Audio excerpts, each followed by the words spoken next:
No hay duda de la abismal diferencia entre las posturas y propuestas que tienen los candidatos republicano y demócrata a la presidencia de los Estados Unidos. Ambos previamente ya se han enfrascado en guerras de declaraciones por el manejo de la pandemia, temas como la migración y desde luego la lucha antirracismo. Para hablar de frente acerca de este importante proceso, esta noche me acompaña la doctora Estefanía Cruz, investigadora del Centro de Investigaciones de América del Norte de la Universidad Nacional Autónoma de México. Quédense conmigo esta noche. El programa va a estar muy bueno. Esto es Frente a Frente, periodismo con responsabilidad. Comenzamos.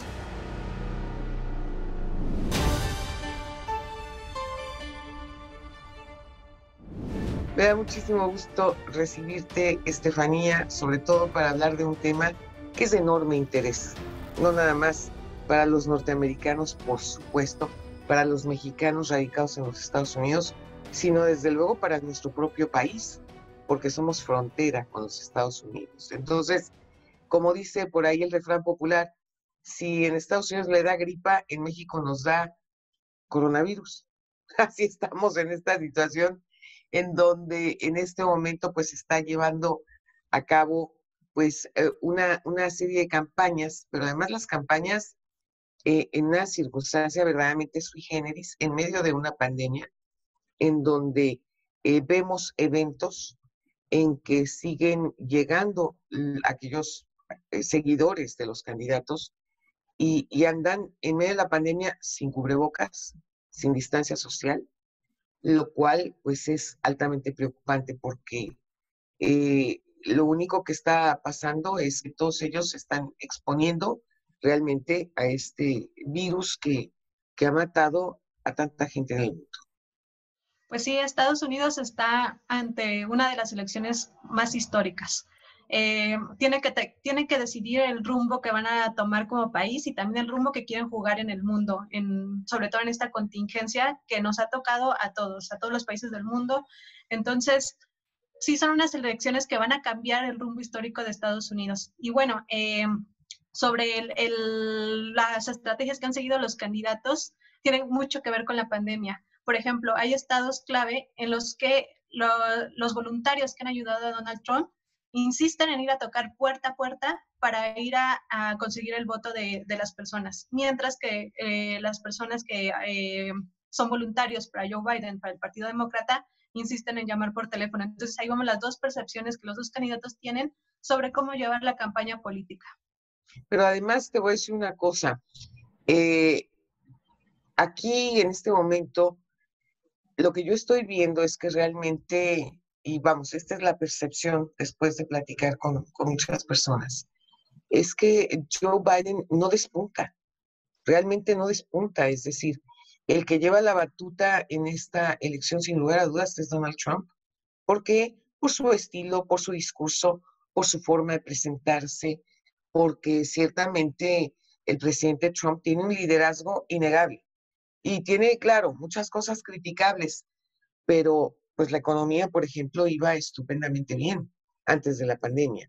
Entonces, él es un hombre que le habla a su gente, que le habla a sus paisanos. Su mensaje no es hacia afuera, es hacia adentro. Y eso, por supuesto, a algunas personas de distintos países, pues no les encanta la idea. Lo que se les olvida es que él tiene que gobernar para los norteamericanos y quienes lo van a elegir son los norteamericanos. Pues sí existe ese dicho en Estados Unidos de que toda la política es local. Y pues sí, también hay una tendencia a Donald Trump de hacer política exterior y pensar que va a tener efectos sobre la política nacional. Recientemente, bueno, lo acabamos de ver en el discurso que dio en Naciones Unidas, que ¿Sí? confrontó a China, que lo acusó, dijo que Naciones Unidas debería ponerlo a rendir cuentas por, pues primero, haber dispersado el China virus. O sea, se dice eso en Sí, público. exactamente. El Y virus chino, así digo. y en segundo lugar, por no hacerse responsable, no haber dicho la verdad sobre su riesgo para todos los países. Entonces, Y esta sabes qué, confrontación y en ese punto no le falta razón, ¿eh? Eso hay que reconocérselo.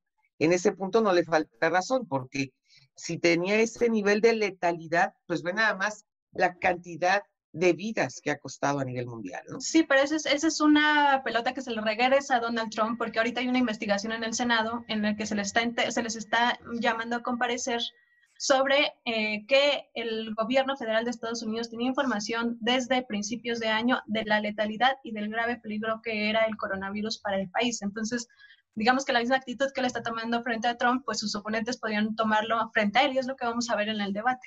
Sobre todo porque hay que ver también por parte del doctor Fauci, ¿no? Que es el que va al frente de toda esta pandemia, si realmente se tomaron las decisiones adecuadas o no. Vale la pena señalar que pues Estados Unidos ciertamente pues tiene el primer lugar de número de contagios y de muertos. Y sin embargo, pues tampoco podemos hacer a un lado un dato que es fundamental, el tamaño de los Estados Unidos. Entonces, todo va en equilibrio y en relación al tamaño de tu territorio y a la cantidad de habitantes, ¿no?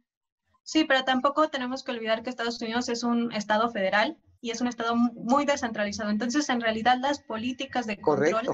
del coronavirus tuvieron que ver mucho con las restricciones estatales que se impusieran. Con los gobernadores. Ajá, y otra cosa es que no atacó uniformemente a todo el territorio, sino que hubo epicentros que tuvieron una respuesta inmediata, que se tuvieron que enfrentar a la novedad del coronavirus, que tuvieron hospitales llenos, que tuvieron, como en Nueva York, que tuvieron que montar autobuses con ventiladores en las calles, morgues en las calles, ante la pandemia que se les vino como una sorpresa para la que no estaban preparadas. Brutal, brutal. Después hubo otros estados que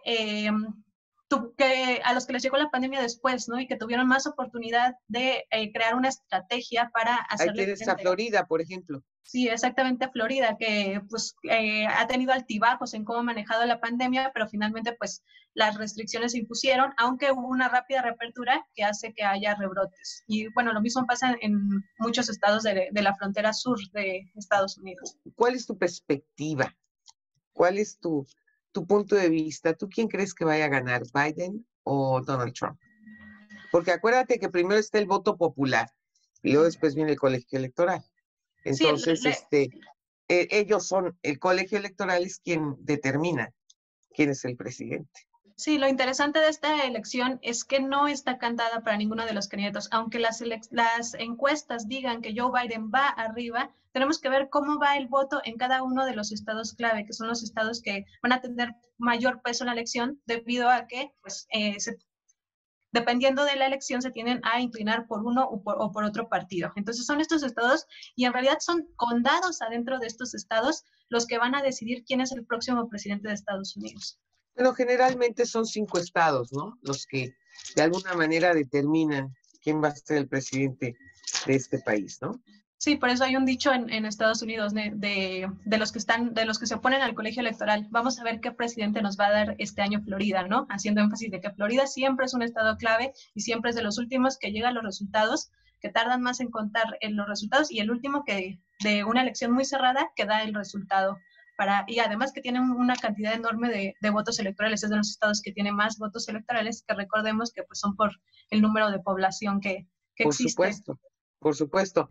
Como tú sabes, pues realmente el presidente Trump pues está de alguna manera alertando o poniendo sobre la mesa el tema de la posibilidad de un fraude si la votación se lleva a cabo a través del correo, porque ya han habido casos, esto está documentado, que no nada más en México votan los muertos, también aquí han votado. Sí, la diferencia del caso mexicano es que en Estados Unidos sí es un delito federal votar sin tener el derecho de hacerlo. Se penaliza con una multa y se penaliza con cárcel dependiendo del estado, porque cada estado tiene sus propias reglas, pero sí es algo que se persigue en Estados Unidos. Entonces, invitamos pues a todo el auditorio, sobre todo los latinos que no tienen su ciudadanía, a que no emitan el voto, porque eso es un delito grave en Estados Unidos y puede causarles la deportación. Y bueno, en Estados Unidos siempre ha existido el voto por correo, bueno, en la historia moderna de Estados Unidos. El problema es que no se utilizaba como una alternativa viable. Recordemos que en Estados Unidos las elecciones son en un día hábil y que en muchos estados se les da tiempo tiempo pagado a los trabajadores para que vayan a votar. Entonces eso sí significa para aquellos que ganan por hora ir a sacrificar a veces hasta 6 horas formados en una casilla para poder emitir su voto. Lo que va a pasar ahora es que muchísimas personas, por miedo a enfermar del coronavirus o por miedo a todo este protocolo que va a ralentizar el proceso de votaciones, van a emitir su voto por correo en estas elecciones. ¿Qué es lo malo que yo veo para esto del voto por correo? Que si en Estados Unidos los resultados tardan mucho en llegar, no vamos a tener un presidente el 3 de noviembre porque tenemos que contar los votos por correo. Se van a tardar muchísimo tiempo en contar los votos por correo y los resultados de estas elecciones van a llegar más tarde de lo común. Sobre todo, ahí sí se va a poder aplicar lo de voto por voto, casilla por casilla, ¿no? Sí, lo más probable es que todos los estados vayan a tener que revisar voto por voto, todos los condados en realidad tengan que revisar voto por voto sus resultados y se van a tardar muchísimo en dar el resultado electoral. Vamos a estar viendo con una gran atención los debates que ya los tenemos a la vuelta de la esquina, porque cabe señalar que la elección presidencial es el próximo 3 de noviembre. Ya estamos, pues ya, muy cerquita, ¿no? Entonces, hay que darle seguimiento a estos debates para ver qué es lo que oferta uno y oferta el otro, para ver cómo se ataca o se defiende uno y el otro, y para ver finalmente qué es lo que trae Joe Biden, porque lo hemos visto pues muy metido en su casa, muy tranquilito. La que ha estado haciendo un poco más de campaña es la candidata a la vicepresidencia Harris, y bueno, pues va a llegar el momento ahora ante los debates que vamos a conocer, como dicen los norteamericanos, the true colors of each and every one of the candidates, los colores de cada uno de los candidatos. Sí, sobre todo los debates es muy interesante porque Biden ha sido muy criticado por no ser muy bueno en los debates, lo vimos en las primarias. El problema es que Trump tampoco es muy bueno en los debates. Recordemos los debates cuando se peleó con Ted Cruz en las primarias republicanas, también hizo un papel muy negativo y la verdad es que no los ha tomado con seriedad.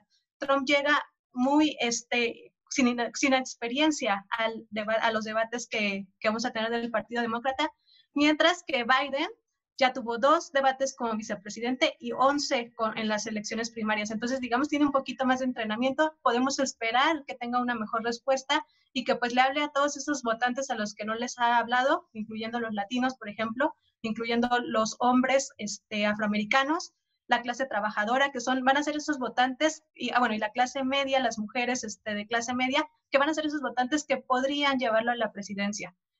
El discurso de Trump creo que va a ser bastante predecible. Le va a hablar a su base, a aquellos estadounidenses indignados, blancos, de zonas rurales, de clase trabajadora, hombres principalmente, conservadores, todos, a los evangelistas, a todas estas minorías, que son su base dura y que él sabe que tiene esos votantes. Entonces creo que vamos a ver unos debates interesantes, pero en cierto modo de un lado de la moneda predecibles. Ahora bien, yo creo que otro de los puntos que es importantísimo es la experiencia que ciertamente tiene Donald Trump con The Apprentice, que sabe perfectamente bien manejarse ante las cámaras, como nadie. De verdad, en ese sentido, mis respetos al presidente Trump, porque sí, él trae perfectamente bien calculado y ha tenido la experiencia personalísima de varias temporadas en lo que fue su serie The Apprentice, para saber cómo manejarse ante la radio, ante la televisión, ante su audiencia. Pues estaremos muy pendientes, viendo a ver qué es lo que va a suceder en estos debates, y quiero agradecerte, Estefanía, que hayas estado conmigo esta noche.